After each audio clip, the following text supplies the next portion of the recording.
Look, there's been a lot of hard work and a lot of late nights that have gone into changing the spending trajectory in this town that has brought us to this point where we've got over $31 trillion in debt. And tonight is no different. You see how late it is? The work's not going to stop for a long time. There's a lot of work that needs to continue to go into fixing all of the problems that President Biden has created. You see inflation through the roof. You see the struggles that hardworking families are experiencing because Washington went on a multi-trillion-dollar spending binge over the last 2 years. And Joe Biden didn't want that spending binge to end. But the American people had a different idea when they elected a House Republican majority committed to finally getting spending under control in Washington. And that's what this bill is about. You know, something you haven't seen in a long time in this town is that when a major bill comes to the floor, we actually give our members time to read the bill before you vote on it. We have a 72-hour minimum that we allow every member to read the bill. And the more that people read in this bill, the more they find in terms of real conservative victories that are going to help us get spending under control and get our economy back on track. And you have to do both. You will never get to a balanced budget unless you do two major things. One is control Washington's spending obsession, but also you've got to help get people back to work. You've got to help get the economy moving again. And there are a number of pieces in this bill that never would have existed if Nancy Pelosi was still Speaker of the House. Everybody knows that if we were at this point today and Republicans were in the minority in the House, all that you would be wondering about is how much more spending was Washington going to do over current year? How many more taxes are hardworking families going to have to pay? Because guess what? Joe Biden wanted more taxes in this package, and Speaker McCarthy insisted not a dime in new taxes would be in this bill or any other bill that comes out of this House majority. And that's made crystal clear in this legislation. We restart the student loan paybacks. That's a $60 billion windfall for all of those families who actually do pay their bills, for those families that didn't go to college, or especially for those families who went to college and took out student loans and paid them back, and think it's fair that everyone else has to do the same thing they did. And it wouldn't be fair if some hardworking single mom working 2 jobs right now has to pay so that somebody who took out a student loan and is sitting at his parents' house right now, making $35,000 a year not working, she has to pay his loan back. That wouldn't be fair. Oh, wow, friends. I have breaking news to share with you this Thursday. The Senate has just officially passed a brand new bill.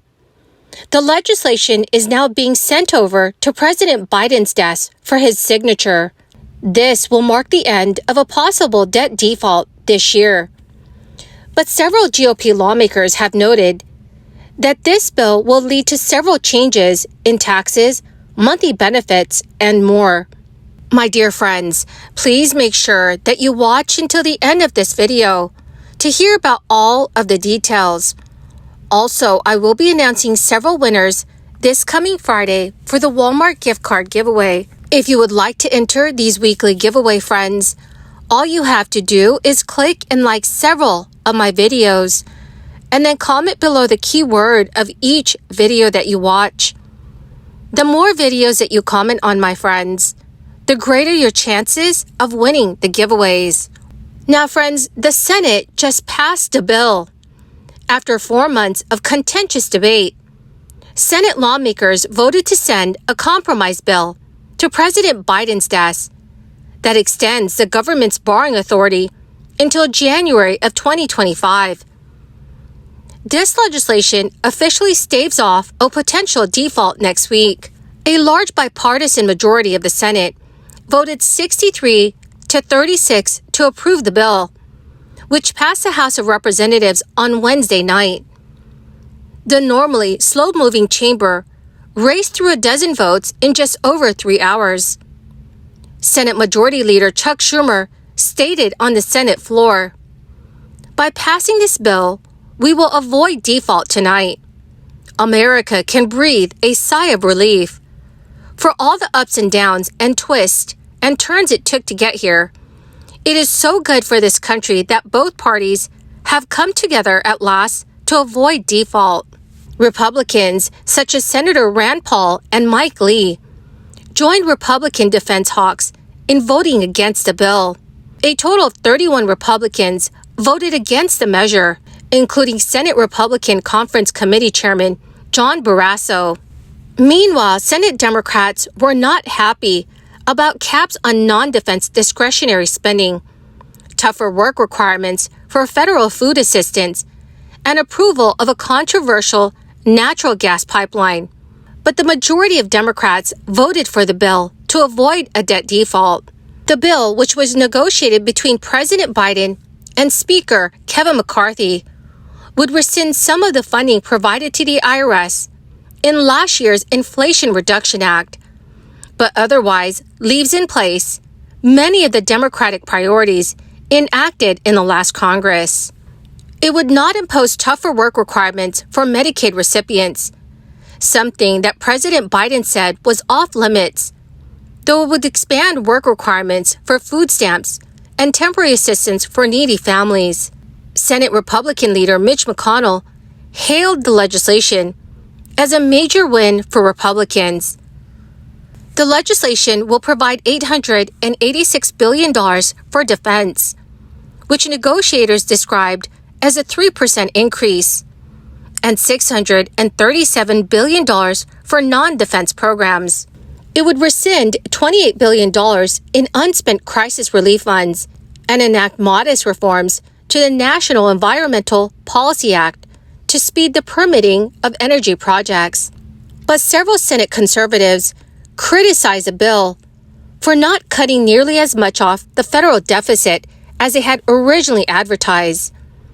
Republican defense hawks had a different set of complaints about the legislation. Senator Graham argued the bill would actually cut the defense budget when measured against the rate of inflation. The Texas House and Senate have also passed different property tax relief bills during the first day of the special session, setting up a political showdown between Republican leaders. The Texas governor is siding with the property tax relief bill. The new state budget, approved by the legislature, allocates $17.6 billion for property tax cuts. That is more than half of the state's nearly $33 billion surplus.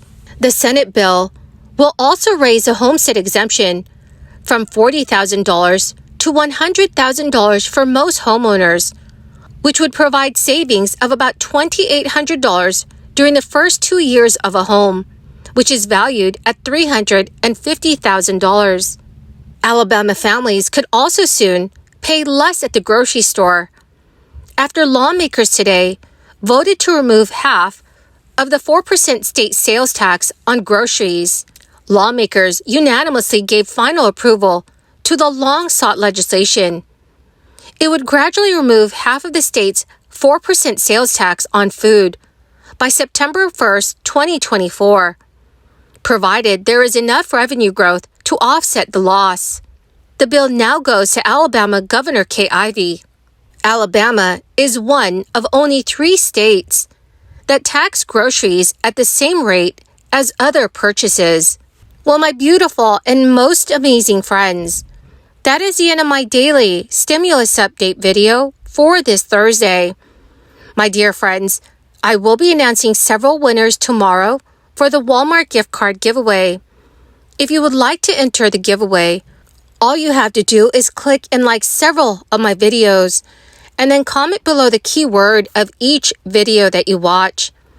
My friends, the more videos that you watch and then comment on, the greater your chances of winning the giveaways. Thank you and have a wonderful and very blessed week.